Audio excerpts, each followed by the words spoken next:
So welcome everybody. Glad to have you with us today. Thanks for spending your lunch hour with us. I'm going to go over a real quick overview of the industrial extension here before Randy gets started with his presentation. So if you've seen this before, just bear with us and hang in there because Randy's got some fun stuff coming up. Oh, there we go. So yeah, that's me. Randy will have his contact information up at the end, so that's probably more important. Don't forget that we have more webinars coming up. The next one on the calendar is for May the 4th, Star Wars Day. So that's going to be an ISO overview with Mark Hinline. So if you're interested in ISO, whether you know all about it or whether you want to learn more, that's a great opportunity. And again, that one's going to be at lunch as well. So the WVU Industrial Extension works with small to medium-sized manufacturers. Medium-sized manufacturers, as far as the federal government are concerned, are 500 employees or less. And we work with folks that have more than 500 employees too. So we work with the manufacturers primarily in our state. We're part of WVU and we serve as their manufacturing arm of their land grant mission. I'm not going to read that mission statement to you, but basically, whenever it comes to working with manufacturers in WVU, we're the go-to folks. We're also part of the MEP, the Manufacturing Extension Partnership. Every state has at least one MEP. You might know us as the WV MEP. And so we are the one for West Virginia, Ohio, and Pennsylvania have more because there's more manufacturers in those areas. So basically, we can connect manufacturers to national, state, and local resources, and that's where we pride ourselves. We've got a lot of great stuff that we offer. This is our team, and great group of folks. If you haven't had the opportunity to talk to anybody on our team and you would like to, everybody is extremely approachable and knowledgeable.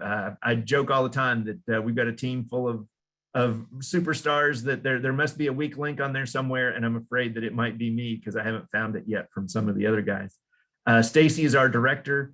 Very excited to talk with people anytime about what we do, and anytime you need help with something, whether it's health and safety, continuous improvement, management systems, energy, you name it, we would like to be your go-to resource. So never hesitate to reach out to us if you have any questions.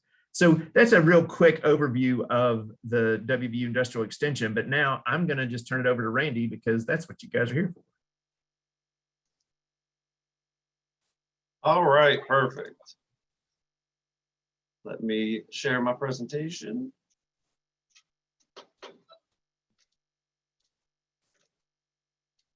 And welcome everybody. I'm Randy Kowalczyk, and I obviously work for the Industrial Extension. Thank you, Jamie, for the intro. And I do continuous improvement for our group here.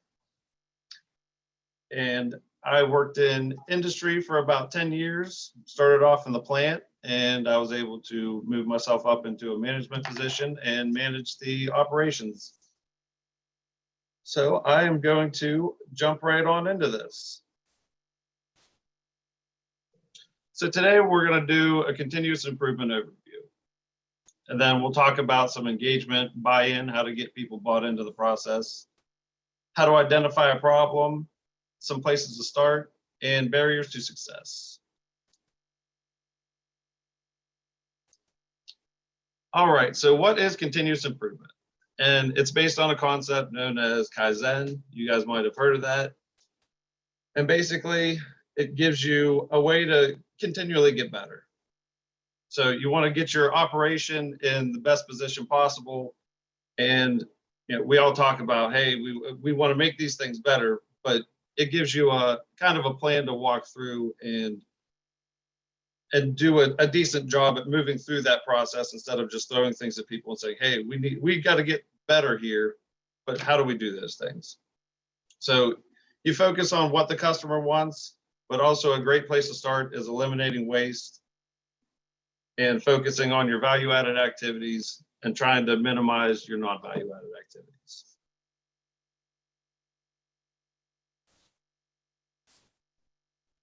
So that brings me right into value-added versus non-value-added. So your value-added activities, they help you increase your form and function in the market. It helps the product and service and makes it so that it's something that the customers want to buy. So those are any of the things that you put into that process that makes it so that the customer wants to pay for it and have a good product. Those non-value added activities, they don't help in that regard, and customers don't want to pay for that. If you're charging customers extra because you have a bunch of scrap or you make a lot of mistakes, if somebody comes to you and tries to sell you something that says, hey, you got to pay double this time because we completely blew it on the first one, so you'll have to pay for that scrap piece, that's not going to work out for you. So you want to try to be as efficient as possible and focus on those value-added activities. There are some activities that are non-value added, but they're still necessary. And those are the things that you can't take out of the process, but you can simplify those things, reduce them, and maybe integrate them so they don't impact your bottom line as much. So here's a list of some of the waste and non-value added activities. So first off, you have defects, and that's anything you have that goes into your scrap. Maybe you have the wrong information, so you make the wrong product. Anytime you have to rework anything. Overproduction, when you produce more that's needed, maybe you have a big changeover that takes 8 hours to do, so you make a bunch of a product. So you have to worry about the space that you're going to throw that product into, all of the money that you have wrapped up into it. And it works out better for some things, but there's some products that you maybe don't sell a lot of, or it all goes to one customer. And if they would change whatever the specs are on it, it might make all of those things obsolete, and now you have a bunch of scrap on your hands. Anytime somebody's waiting, maybe the flow of the process doesn't work out well, or maybe it's not balanced. So people are just waiting for whatever they need to do to process the next time around. They wait for those things. Non-utilized talent, anytime you're not utilizing people's talent, skills, or knowledge, and that could even be somebody sitting on a line that has to turn whatever the part is a certain way because there's no machine, no other way to do it, and they have to turn that part before it goes to the next step in the process. That person could be out there using their brain and doing something that impacts the company in a little bigger way. Transportation, obviously we all have to move materials around the place, and this is any of the unnecessary movement, handling things 2 or 3 times before you can get it to the next processing area. Maybe going to the other side of the plant so that you can grab certain things, raw materials. Inventory, having excess products, and this could be raw materials. You have a space that you can fill with X amount of raw materials, so we fill that space every single time. And maybe you need to look into it and say, hey, we sell 1,000 of these every 6 months, so why do we have enough to do 5 years worth of whatever this product is? Unnecessary motion, and this would be your transportation, but with people. Anytime somebody's walking back and forth to grab tools, if they need to walk around and find a forklift, and also extra processing. So you're actually doing things that the customers aren't asking for, that's adding extra time or money to your process. Maybe you paint everything blue, but in reality, they just take it out to a well site and they beat it up, and they're not worried about it being painted. So you take that extra time to process it, but in reality, you're wasting time on having employees do it. You're wasting paint, you're wasting materials. So a lot of times that's dictated by the customer, and you can talk to your customers and see what they really want. So that takes us into our first poll question. So what is your biggest source of waste at your facility?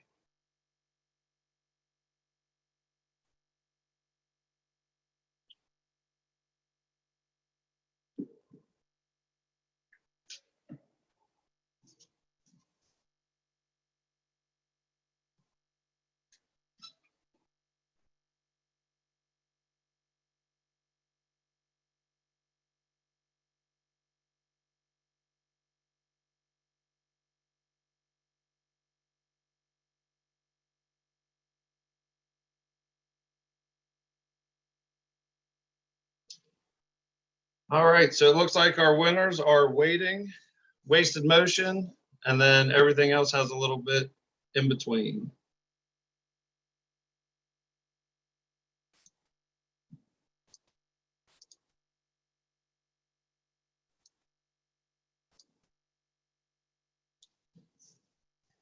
So, why do we want to do continuous improvement?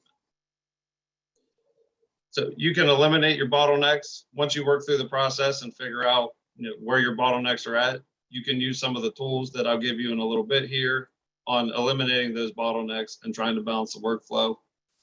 You can improve your quality at the source so you don't spend as much time reworking products. You don't spend as much time checking all of those products. You might have a whole entire department dedicated to something that can really be taken care of on the line. Increase visual management. We'll talk about visual management a little bit later, but it's really being able to walk up to something and get all of the information that you need. So you don't have to go up to your supervisor and ask a question. You don't have to, maybe there's a certain way that you have to turn something. You can have those visuals laid out for you. Increase knowledge with your employees, letting them be a little bit more self-sufficient, make decisions on their own. And obviously that turns into reduced cost and increased efficiency.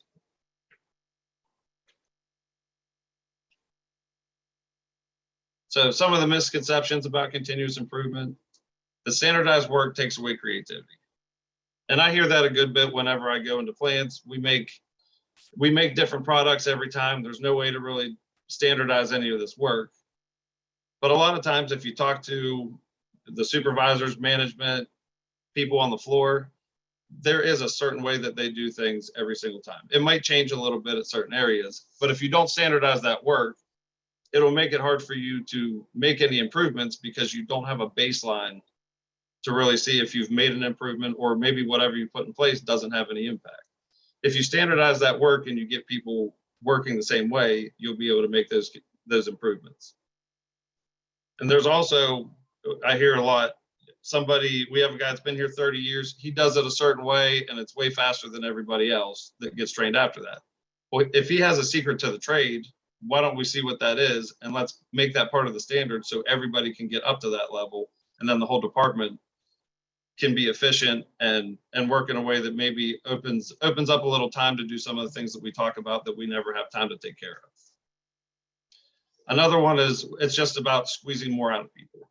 In reality, it's trying to make these people work smarter, not harder, and give them some time to focus on safety, continuous improvement opportunities, or maybe just cleaning up their workspace. If they're working at 100% capacity, it's hard to walk up to somebody and say, hey, you really need to do a better job cleaning this area. That'll be their first answer is, hey, I'm trying to get product out. There's no time for me to do this. If you put in some things in place that give them that extra time, then they'll be able to focus on that. Continuous improvement is about eliminating jobs. So even if you bring in cobots or automation, what do you do with that person who is doing that job? You take them to one of the other places in the plant to help out another area. There aren't too many places that say, yeah, we have way too many people running around this place, and there's so much work going on, but we just have way too many people. Especially with the workforce issue that we have right now, if we can be a little bit more efficient and maybe take a job that took 4 people down to 3, you don't get rid of that person, you take them to another area that's having issues. And continuous improvement's only for production. You can do continuous improvement anywhere. You can do it in your own garage. You can do it in your own kitchen. And when it comes to businesses, a lot of times you worry about continuous improvement opportunities on the floor. But if you go into the office and how we do purchasing and how we do different things on the documentation side, you can improve a lot of things on that end. And the production and office can kind of work together and be more efficient and help out the entire company. So some of the familiar hurdles to change: decision-making. You want to try to empower your leaders to make their own decisions. And obviously that's within the scope of what they're doing. They're not going to walk out and purchase a new building. But if they want to rearrange a few work tables in the department that they're over, and those things can easily be moved back in 10 minutes, why wouldn't you let them try those things? And then if it works out, they take a sense of pride in that, and they'll be willing to give you the next great idea because they can see that they can have an impact on the company. Your culture, you want to encourage a culture of free thinking, as much as you can, you don't want to have to demand that they do things. Tell people what to do. If you can come in and say, hey, how can we make these things better? How can we be more efficient? And have them talk to you, you can get better information because they do it every day. And then once again, they have that sense of buy-in to it because they see that they have an impact on their job. You don't just walk in, tell them to do this, and you might not have the whole story when you tell them what to do either. Prioritization, there's always something more pressing. We always talk about, we don't have enough time, and that's very, very true. We're pulled in a lot of different directions, and that extra time, it seems unattainable. But if you make continuous improvement, 5S, whatever it is, your second fiddle, your ninth fiddle, then, or maybe you have a CI meeting, but other things are coming up, so you move it to the next month, or you push your audits out to the next month. What does that tell everybody? It tells everybody that don't worry about that. We have to get things out the door. So if you're really serious about trying to get continuous improvement as part of your culture, it needs to be a priority. If you make a meeting for continuous improvement, that's just as important as getting those things out the door. And your timing. Once again, we don't have extra time, but sometimes we want to do a big project. If you want to get started on that project, take away little pieces of that and start working on it. If you look at that big project, of course there's not going to be enough time for people to do that with how much we have on our plates already. But if we can do those little things and get it in motion, it tells everybody, hey, this is a priority for us, and we'll start this process. So let's slowly work on this so we're not overwhelmed. Because if you don't do that, you'll keep talking about, hey, just push that down the road. We're too busy now, but next year we'll be able to get this done. And then next year we say the same exact thing. So developing engagement and buy-in, and I'm going to go through some of the responsibilities throughout the company when it comes to continuous improvement. So this gives a basic layout. I'm going to talk about kind of at the executive level, management level, your supervisor, team leads, and your frontline employees.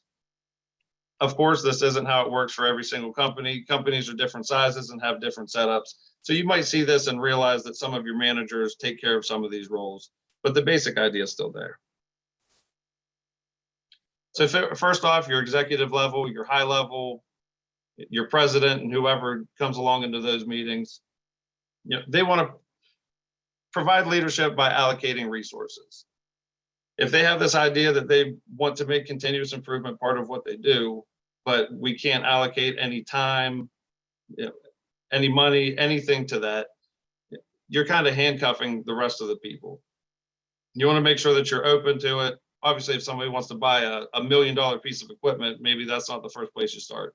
But a lot of the CI ideas you can do for very low cost by just looking at some of the inefficiencies in your process or some of the things that employees really dislike about their job. A lot of times those are the things that you can look at. So establish a strategy with a vision. This is where the idea comes from. This is the highest level. They should have the basic outline of where we want to go with this, why we want to do continuous improvement opportunities, and then let the rest of the levels kind of run with that. Establish the systems and procedures. Make sure there's a system in place for the managers and the supervisors to have. Maybe they have monthly meetings on these things. Maybe there's a certain place where all of this information goes. And it would be on them to set things up for the managers and everybody else on how they want to do it. And then engage and empower the entire team. Sometimes, especially in smaller companies, the guy at the top is calling all the shots. He's out there on every single thing. Nothing goes unless he gives the green light.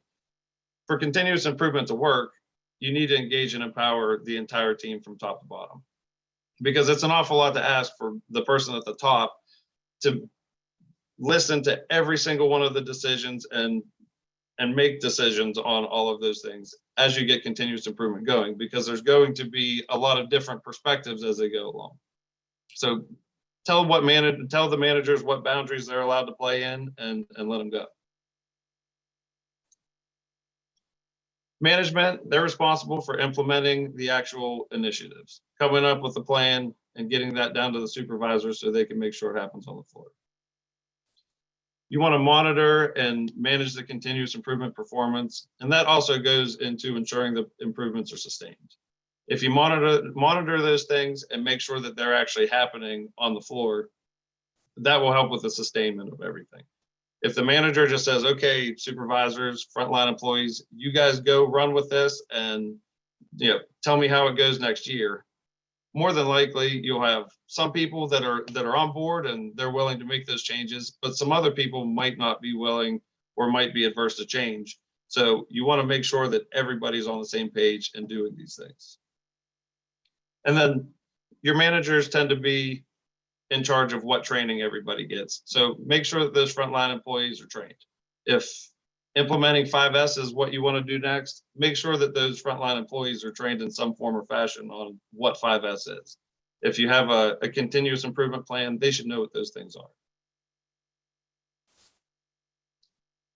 Your supervisors and your team leads, they need to maintain the rate of suggestions from the frontline employees. So if you walk out there and say, hey, what do you all want to change? You'll end up with 150 different things. So it's a good thing to start off and say, hey, give me the top 3 things that you would change in your area, or the top 3 things that give you issues or that slow you down, and just work with those. Because with anything, if you have these big plans and you have 150 things to take care of, when do we find the time to do those things? We push them off to the side and we never take care of them. So you want to get input from everybody, but make sure you maintain a workable number so that you can actually take care of these issues. Responsible for actually applying the continuous improvement on the floor. And this might be with a daily checklist. It might be with getting the numbers on whatever data that you get from whatever you changed. Figure those things out. And that way you can figure out, hey, okay, you guys are actually doing this for one, but is this making an impact? Is it not making an impact? You want to coach the frontline employees. So maybe they need help thinking within the continuous improvement mindset. If you just say, hey, give me some improvements without any direction, they'll be all over the place. Maybe we want to talk about efficiency the first time around, and then let's talk about, or maybe safety starts off first, and then you want to talk about efficiencies later. And then maybe if, say, an area is never getting cleaned, instead of just saying you need to go clean that area and you're in trouble, I'm writing you up, maybe you walk up to them and say, hey, why aren't you cleaning this up? And you might find out they have to bend over under the table to clean that out. And in reality, you can maybe put a bin or a bucket under it to catch the fellings that make it easy enough that you grab the bucket, you throw it in the trash, and you put it right back under, instead of bending over and try to sweep those things out. Listening to what they have to say and then coaching them instead of just walking over and saying, you're not doing your job, will help foster that buy-in. And then improving the communication. Your supervisors and team leads are the glue between management and those frontline employees. They need to listen to what their people have to say and also make sure that they record the ideas that the frontline employees have. If an employee comes up to you and says, hey, I'd like to make this change, and you say, yeah, that sounds like a great idea, but 6 months later, they still haven't heard from you on if we're making a change or what's going on because you didn't write it down and you forgot about it, it shows them that, hey, okay, we're not really serious about continuous improvement. What I have to say doesn't really matter. So make sure you do that communication with the employees. And then also part of that communication is recording what you need to record. So your frontline employees, that's where all of your ideas are going to come from. Those people do that job every single day. They'll know the ins and outs of it. And maybe your new guy doesn't have as many ideas as your guy that's been there forever, but that new guy could maybe take a new perspective. He's worked somewhere else, seen something else. You guys have been doing it the same way for 20 years. Maybe they can come in and have a different perspective on it. So don't sleep on those new guys coming in either. Participate in the projects and actually launch the ideas. They should be active participants on the floor and moving those things around and getting it the way that they want and generating those ideas. Utilize the training and new skills. So if we have a 5S training, actually go out there and work through it. We don't have to tell you step by step what to do. You guys should have an idea and have some input. And then provide feedback to the management. If you come up with a continuous improvement opportunity and it's not working at all, that frontline employee needs to tell the supervisor that, hey, this is actually taking us longer. Maybe we need to revisit this. Or if things are great and it's a game changer, then tell management, hey, this is fantastic. Maybe we should make this part of our standard.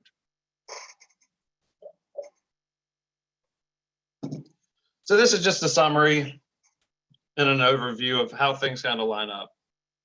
If you look at this, we talk about, ensure improvements are sustained, and then the supervisors need to improve the communication in the workplace. Frontline employees need to provide feedback.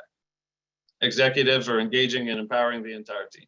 All of these things line up with each other, and it's not just on the supervisors or the executives or whoever. Everybody works in unison and is working towards the same, ultimate goal. So in fostering that engagement and buy-in, keep the lines of communication open. One of the things that any place that I've ever worked has talked about, any department, we don't communicate enough. We don't communicate enough. And a lot of times we communicate a ton, but maybe we don't communicate within the proper channels or communicate in the proper way. Keep those lines of communication open to help foster those new ideas. Encourage your employees to ask questions and come up with ideas. Seek additional resources. If you don't have the expertise, if you maybe need an engineer, find somebody from the outside to work on those things. Just because the task at hand seems like a big job, or maybe we don't have the knowledge to do it, you can try to bring somebody else in and they might be able to help you out with it. And that new improvement would completely change the face of the company. Make sure to give feedback. And this goes from every way in the chart that I just showed you. Everybody needs to know that people are part of the continuous improvement process.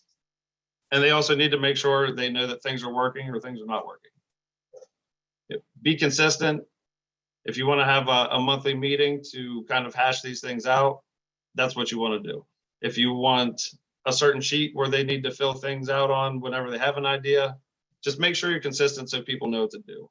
Because at the end of it, you start wondering, hey, why is our continuous improvement program not working?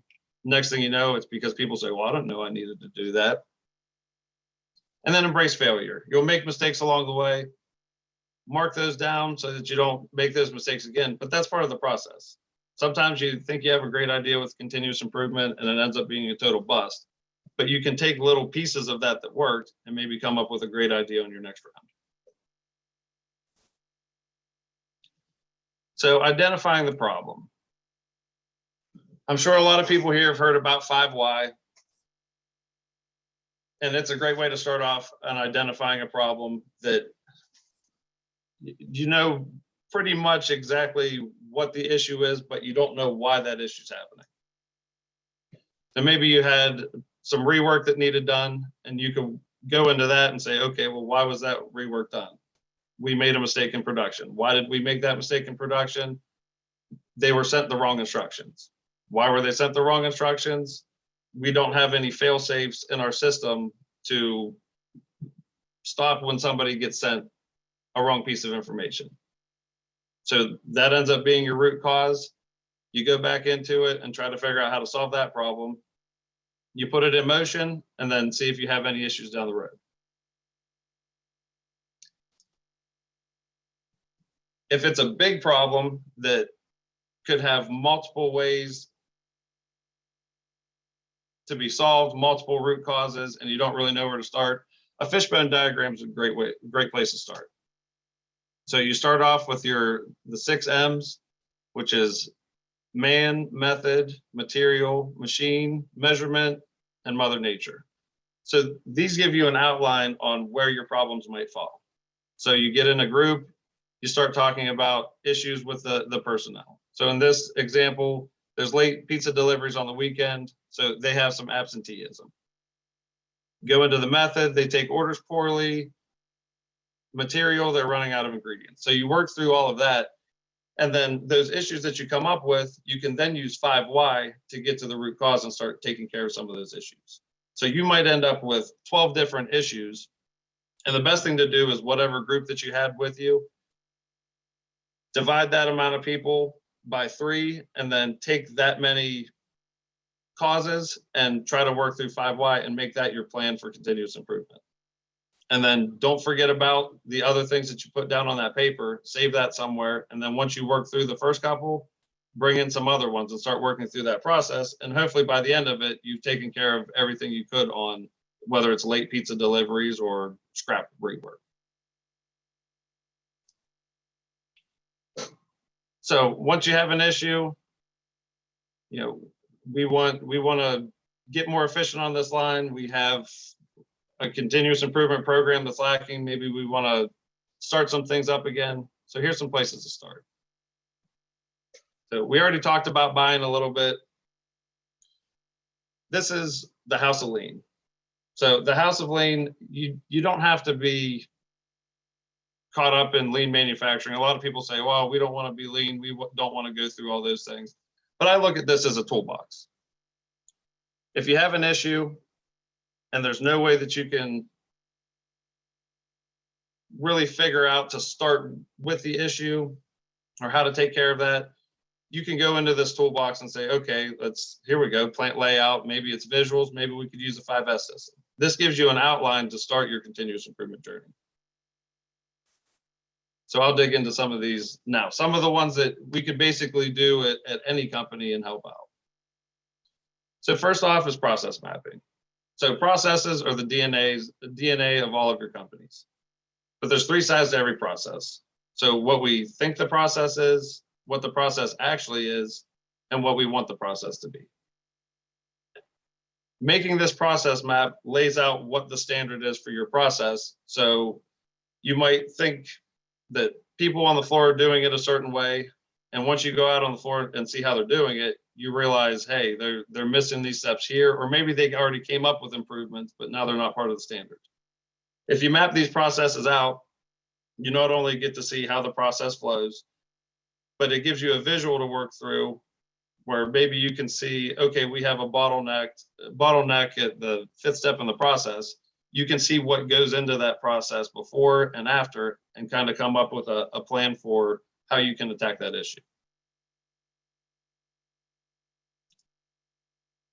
Process mapping doesn't need fancy software. It can be done in an activity with a group of people that are involved in the process, or sometimes not involved in the process, and it can be done with sticky notes. We actually do an activity ourselves with clients, and you come out and you do this exact thing. You lay it out on the board with a group of people, and then start talking about the processes, and then you can dig into what's value added, what's non-value added, and then make some improvements. Plant layout. Plant layout is one of the foundational steps in the house of lean, but many people are paying for poor planning long ago, and there's not a whole lot you can do with it. There can be big machinery that would cost a bunch of money. There could be machinery that only fits in certain areas of the entire facility, or there could be something that has a bunch of extra concrete to make sure the foundation doesn't fall through. But there's a lot of the plant layout not focusing on those things that you might be able to rearrange so that you're not running all over the plant. This is an example of a spaghetti diagram, which would basically take whatever the material is and see how it flows through that entire facility.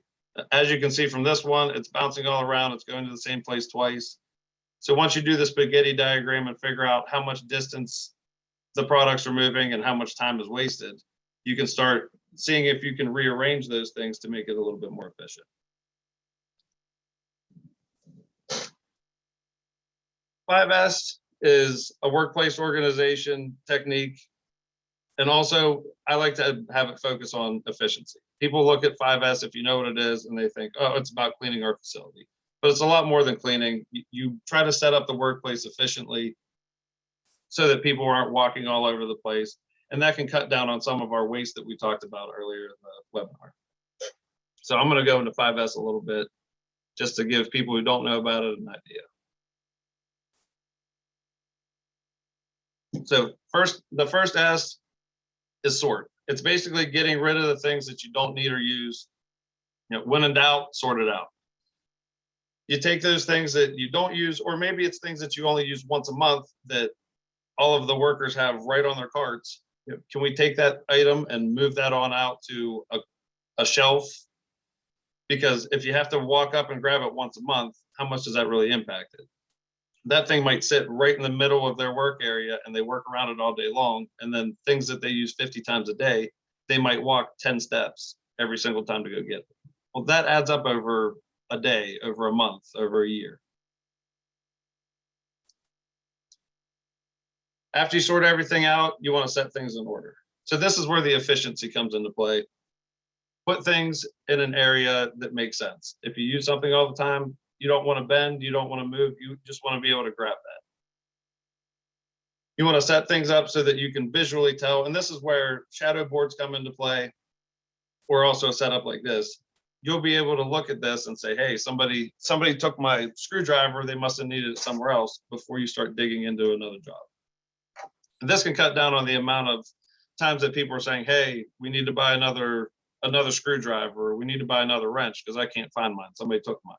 But in reality, you open up one of their drawers and they have this random drawer that they've been throwing these screwdrivers in for years, and now you have 19 of them. If things are laid out like this, you can tell if the screwdriver's gone. You don't have to worry about stashing it in some random drawer.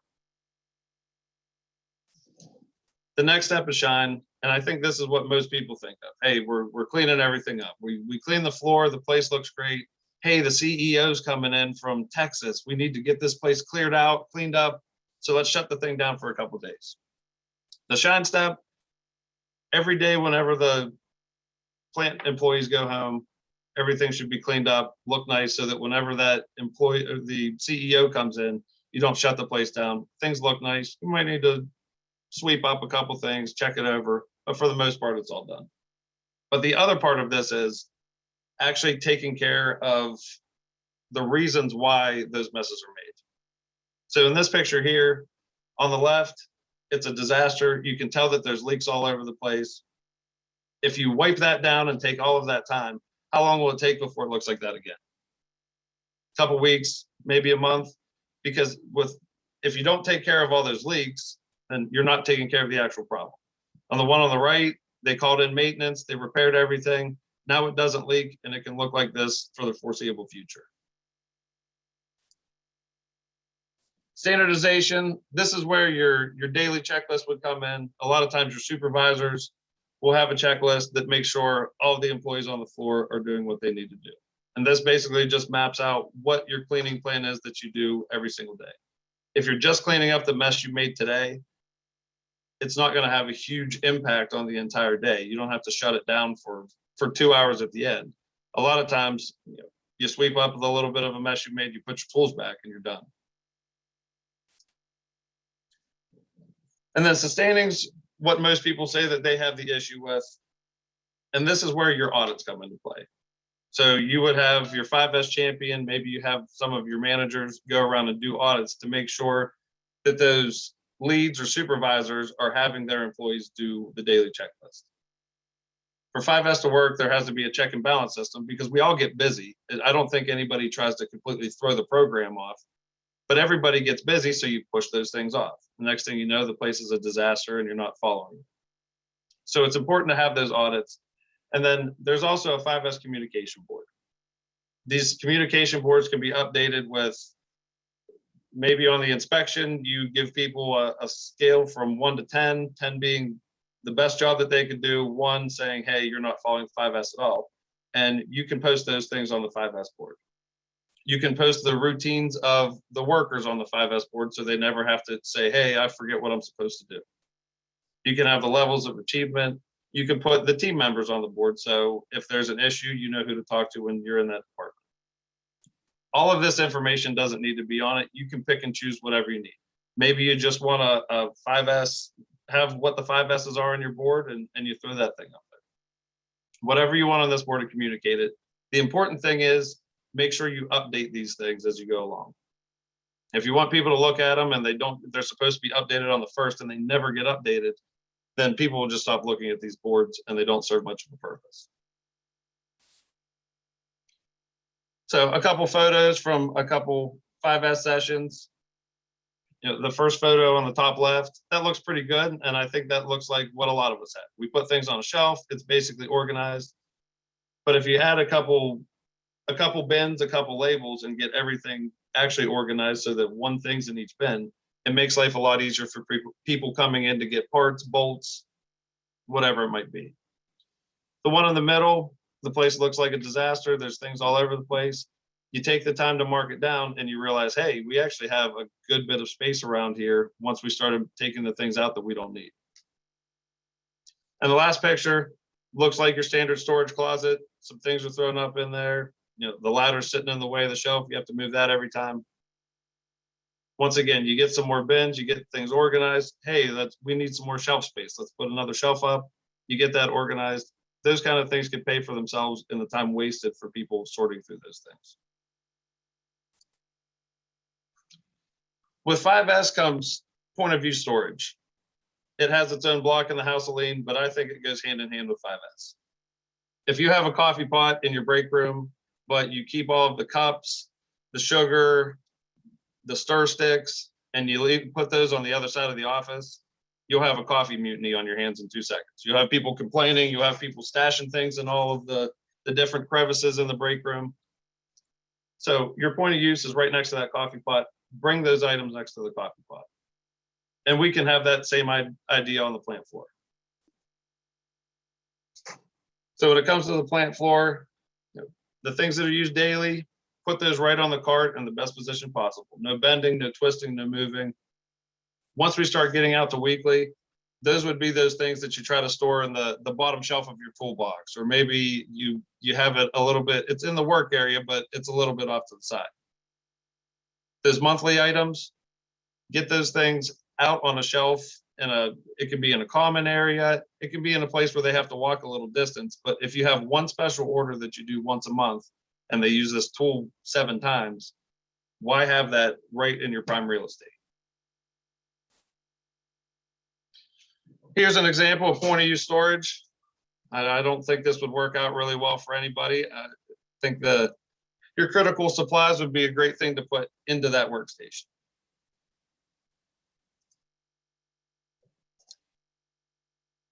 If hotel employees had to walk around and go back to a storage closet every time they needed a towel or every time they needed toilet paper or whatever it was, they would make 5,000 trips across that hotel floor and rack up a couple miles on every floor.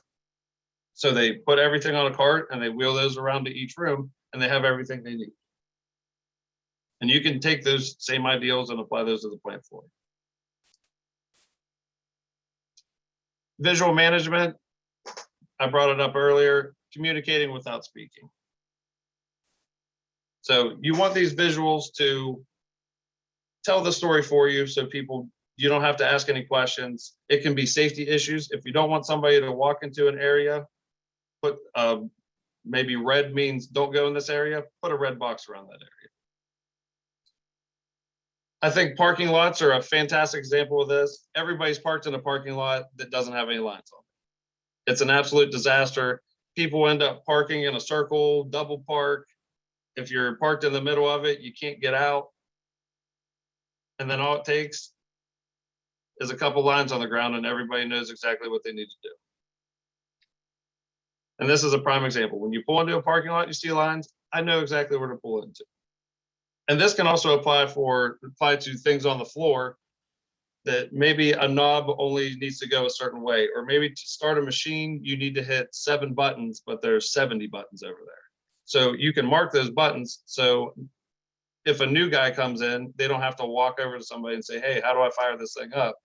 It says to start this machine, it's right on the board. Maybe they're marked 1, 2, 3, 4, 5. Anytime you can tell the story without bringing people in and shutting other people down on whatever they're working on, it's a great thing. And it's also a great thing for safety. You don't want to have any issues because somebody didn't know. That brings us into standardized work. So standardized work, is one of the things you need to provide a measure for continuous improvement activities. If you don't have a standard and you don't know where you're starting, it'll be awfully hard to figure out if your improvements work or not. So at this point, the standardization would be like the chalk behind pushing that rock up the hill. Improvement is not an easy thing to do. It kind of does feel like pushing a rock up the hill sometimes. So you put that chalk in place so that you don't roll back down to where you were in the first place. You're as efficient as you can be. You made that part of your standard. Now, where can we go from here to improve things even more? And this can allow for better scheduling because you have a better idea of how long things take. It makes things more repeatable. It can minimize variation and help out with quality.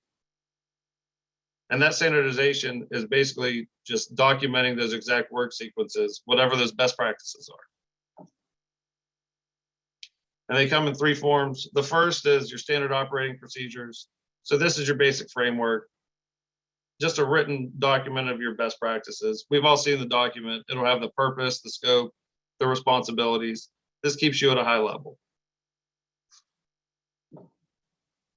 Work instructions are the how-to instructions. So at this point, you have as many pages as necessary to explain how to do that task. We like to include visuals to provide clarification. Once again, if it's a certain button that you need to hit, we would put that visual into it and circle that button so there aren't any mistakes made. It might include some timing requirements. You would have your PPEs, and this walks through just step by step in depth on how to do whatever that process is. And this is also a requirement for ISO standardization or ISO certification. And then we have our job instructions. So job instructions are more like a quick start guide. If you're buying a new TV, it gives you the 6 steps to get the TV fired up. But if you're having some technical issues, that's where you would go back into the work instructions. So the sole purpose for this is training. This helps a lot with cross-training also. You can keep these up at the workstation and it'll just hit on those key tasks, the reasons why they're doing it. Basically just the things necessary to complete those tasks. It shouldn't be longer than 9 steps. And if you need details, you'll go back to the SOPs of work instructions. So a person who hasn't worked in a position for 6 months and they need to be brought over to fill in for somebody, a lot of times they retain 85% of what they're supposed to do, but that last 15%, they don't really remember. So unless you want to have a mini training all day, you can put a work instruction up there and they can flip through those things.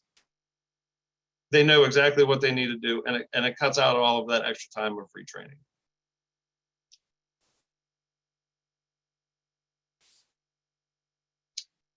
All right, so we have one last poll. So which one of the tools that I've talked about would you like to hear more about in the future?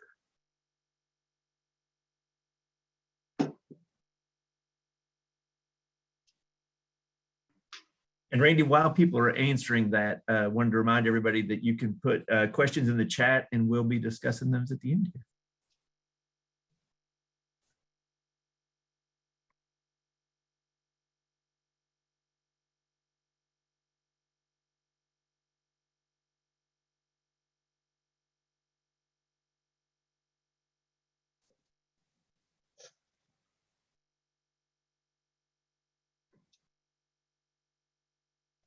All right, process mapping and visual management are both up there, with some other ones peppered in between. And process mapping is a fantastic place to start when it comes to continuous improvement. We all know that we have our processes, but a lot of times we don't stop and think how things get from point A to point Z.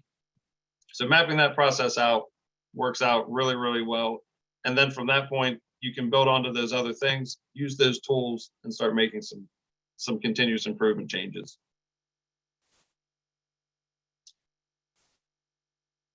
All right, so finish up. You have these tools, you're trying to implement these things, but what are some of the barriers to success? One of the common ones is lack of support from leadership or upper management. And I've done it myself. A lot of times as leaders, we come in and say, okay, well, we want this done. This is what needs improved. I don't know how we're going to do it, but we need to make this better. We need to work quicker. We need to be more efficient. We need to be safer. And then people come to me with whatever their ideas are, and it's, well, no, I told you to do this, you figure it out. So that tells them right off the bat that, okay, well, I don't have any support from you, so I'll try to do whatever I can do, but I'm not supported. Maybe they're not even worried about actually getting these things done. Maybe it was just the flavor of the month. So it's important to be fully committed. Make sure that you're walking the walk also. If you just expect the guys on the floor to do it, but you're not doing it yourself. Safety glasses are something that I think of. How often do we go out on the plant floor? We require safety glasses, but somebody out there that's in management doesn't have their safety glasses on. You need to lead by example if you want these things to happen, because people will look at it and say, hey, well, if you're not worried about it, then I'm not worried about it. I have all these things I need to get out, so no, we'll worry about it again, or maybe I'll wait till I get yelled at the next time, and then I'll start maybe doing it once I see they're serious. So lack of professional development or training. Once again, hey, we need to make these improvements, or we're going to do 5S. Then these are what the 5S's mean. But if those people don't actually know what they're doing, they might be trying as hard as they possibly can, but in reality, they're not equipped with the right information, and you're setting them up for failure. So the next thing you know, they're getting yelled at. Maybe they're frustrated. Maybe it's a new guy you just brought in that just says, hey, okay, well, I can't fit in with this culture because I don't understand this 5S. I'm getting yelled at, so I'm out of here. Poor prioritization. It's not only prioritizing a CI initiative as a whole, but just prioritizing what we'll do. If we have 15 ideas, trying to implement 15 things at once is awfully hard. Let's prioritize these 3 things. And oh, by the way, let's tell people we're prioritizing these 3 things. So maybe another guy has a couple different ideas, but you bring him in to say, okay, you've worked over here a little bit, come give us some ideas here, and then you're phase 2. Once we do phase 2, we'll take care of your things over there. And that way it can cut down on the disagreements people have, or some people putting their effort into things that aren't really what you want to work on at the time. And then poor employee engagement. It's a tough thing to keep employees bought in, especially when you're making the change right off the bat. I always say you have about 10% of the people that will do whatever they can for the company. If you say to do it, they're on top of it. You have 10% of people that no matter what you say or do, it could be there's a chocolate fountain in the break room, we want to bring that in. They're going to be resistant to that change because it's something different and I'm out. I don't want to do this.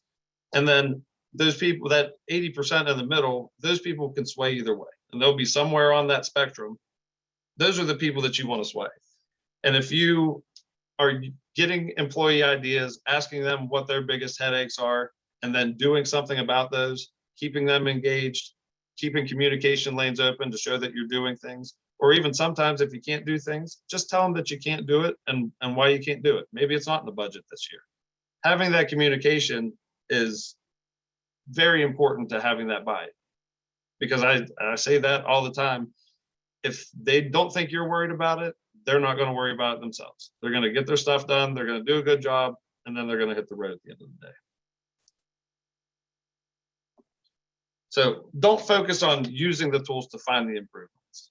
So, we have our tool pouch, we have our workbench. You don't use a nail gun for every job for the sake of shooting nails around. Not every job needs a nail gun. So you want to look at what you actually want to improve on, what needs done, and then take that toolbox and use the appropriate tools for those jobs.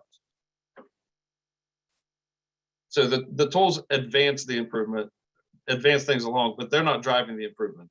You're getting those ideas from your people on the floor and your team. Don't be afraid to get creative.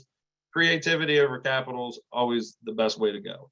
If you can take things that you already have on site, do things in-house, set up instead of buying the $7,000 toolbox, maybe all you need is a little cart that you have in the corner with a couple of cutouts. Maybe you can draw a shadow outline around the couple tools that you have over there. Don't be afraid to use that creativity and get those ideas from people and make those things happen. You learn from your failures. You'll fail a lot during your continuous improvement process. But if you don't try those ideas and then at the end of it, learn from it, eventually you'll have a couple bad ideas and say, hey, what's the point of continuous improvement? Let's just shut down the program. It's no good. Or you find yourself making the same mistakes a year later because you lost a couple people that were part of the first project.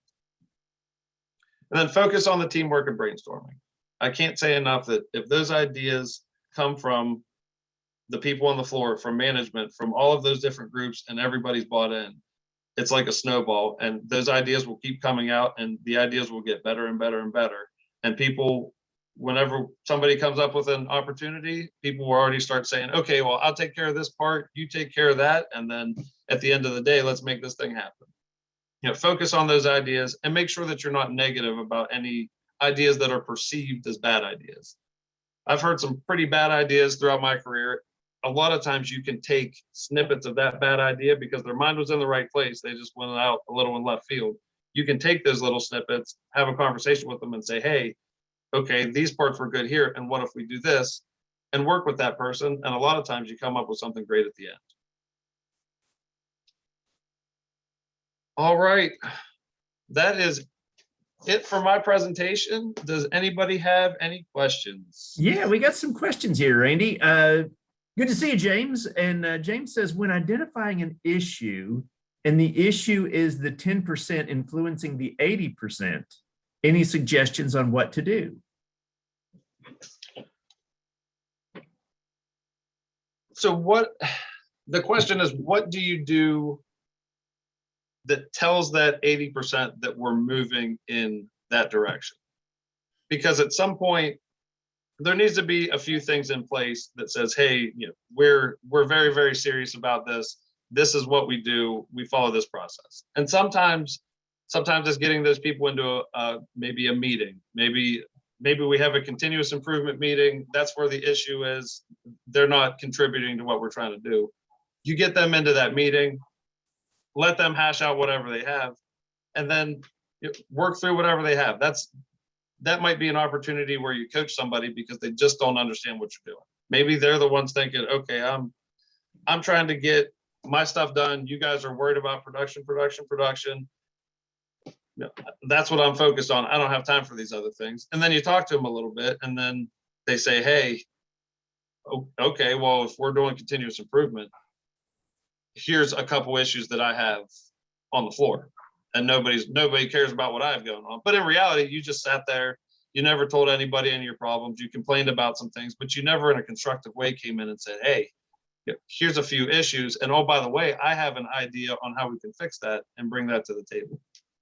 So sometimes those people can be a pain, but to give them a platform to be heard a little bit in a constructive zone where they're not just walking around complaining about it, sometimes you can flip some of those people around also. And for those 80%, if they realize that they can be heard and some of their ideas can be put into motion, maybe you can get those people towards the other 10% that are working hard, that are all about it. Great. We've got another one here. If a company has no idea where to start with creating a lean program, are you able to help outline a prioritized action plan for getting started? Yeah, definitely. We can talk about, obviously I don't know where that came from, but that's something that we can talk about. I'll have my information up at the end of this, and we can see what you need. And we have a basic outline to do things, but I like to try really hard to realize every one of our manufacturers is different. And in having a conversation with you, we can talk about those things and figure out exactly what you need and where we want to start. Sure. Yeah, and I always like to point out that, we do charge for our services in case anybody has a question for that. But don't ever let that stop you from calling and asking a question like that, because that's a, hey, we're going to come sit down with you and figure things out. There's no charge for making a plan, right? Exactly. What would you say is the biggest challenge a company has with sustaining a 5S program?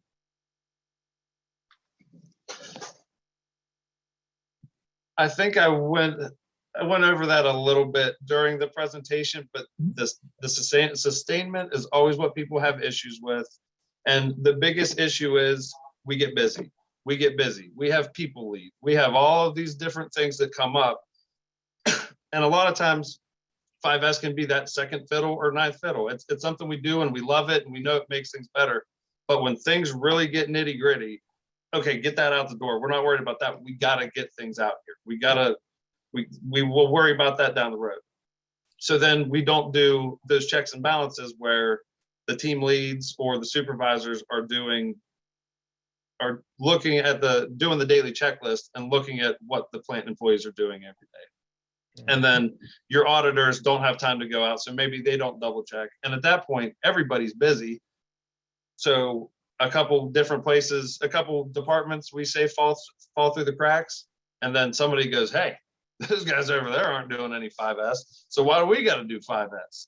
And then the next thing you know, the thing collapses. So it's prioritizing 5S not as that second fiddle thing. It's something we do every day. And yeah, we have this order we have to get out, but at the same time, this is still part of what we do. We'll find that time somewhere else. 5S is part of our culture.